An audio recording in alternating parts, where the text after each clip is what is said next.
देखिए, इस वक्त एक बहुत बड़ी खबर निकल कर आ रही है पटना हाई कोर्ट से, जहां पटना हाई कोर्ट से एक खबर है कि बिहार के सरकार के द्वारा जो आरक्षण का दायरा बढ़ाया गया था, नीतीश और तेजस्वी उस वक्त सरकार में थे और उस दरमियान बिहार में आरक्षण का दायरा बढ़ाया गया था, जातीय जनगणना के बाद दायरा बढ़ाया गया था। उस आदेश को पटना के हाई कोर्ट ने रद्द कर दिया है। एक बड़ा खबर इस वक्त मैं आपको देने जा रहा हूं पटना हाई कोर्ट से, जहां पर पटना हाई कोर्ट के द्वारा आरक्षण का बढ़ाया हुआ दायरा को रद्द किया गया है। मैं आपको बताऊं कि इस पूरे मामले को लेकर एक PIL दायर किया गया था, जिसमें यह दावा किया गया था कि आरक्षण का दायरा 50% से अधिक नहीं हो सकता। और इसका उदाहरण के तौर पर इसे पेश किया गया था इंदिरा साहनी केस 1992 को। इंदिरा साहनी केस में 9 जजों की बेंच ने यह फैसला दिया था कि जो आरक्षण का दायरा है वो 50% से आगे नहीं हो सकता।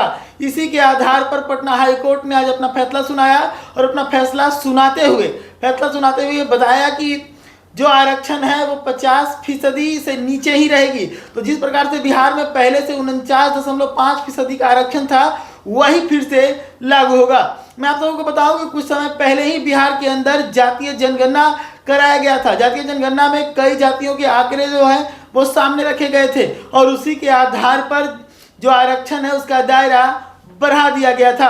आप सभी को एक बार मैं बता दूं कि जातीय जनगणना के साथ साथ शैक्षणिक और आर्थिक सर्वेक्षण भी किया गया था, उसे भी आधार माना गया था और उसी के आधार पर जो आरक्षण का दायरा था उसे बढ़ाया गया था। इसी पर एक बड़ी खबर इस वक्त आ रही है कि पटना हाई कोर्ट ने जो आदेश था बिहार सरकार का, जो आरक्षण बढ़ाने का जो फैसला था, उसे रद्द कर दिया है। मैं आपको बताऊं कि पटना हाई कोर्ट में सुप्रीम कोर्ट के वकील गौरव ने एक PIL दाखिल किया था, जिसमें उन्होंने कहा था कि इंदिरा साहनी केस जो कि 1992 में हुआ था, उसका 2018 में फैसला भी आया था और इस फैसले को 9 जजों की बेंच ने दी थी। सुप्रीम कोर्ट का ये फैसला था जिसमें ये माना गया था कि आरक्षण का दायरा 50% से कम ही रखना है। इसी को आधार मानते हुए गौरव के द्वारा जो है ये PIL डाला गया था, जिसमें गौरव को जीत मिली है।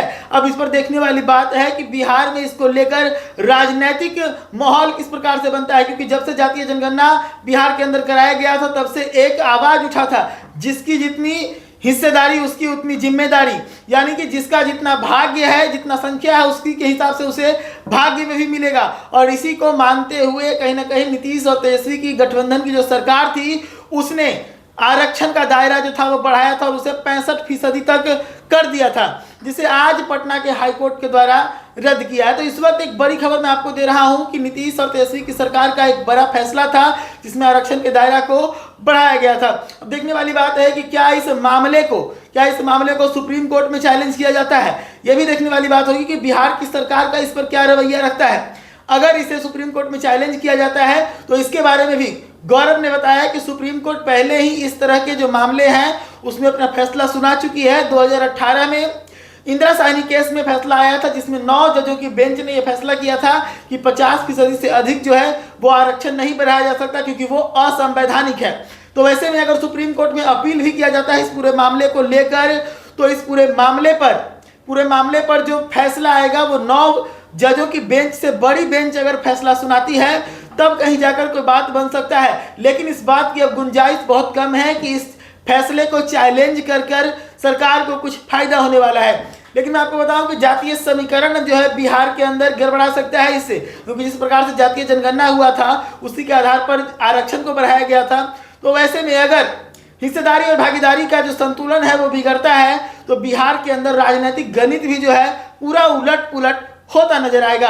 तो इसका कितना असर पड़ेगा बिहार की राजनीति पर, बिहार की सरकार का क्या रवैया होगा, सुप्रीम कोर्ट में यह मामला जाता है कि नहीं, इन सभी चीजों पर नजर बनी हुई है।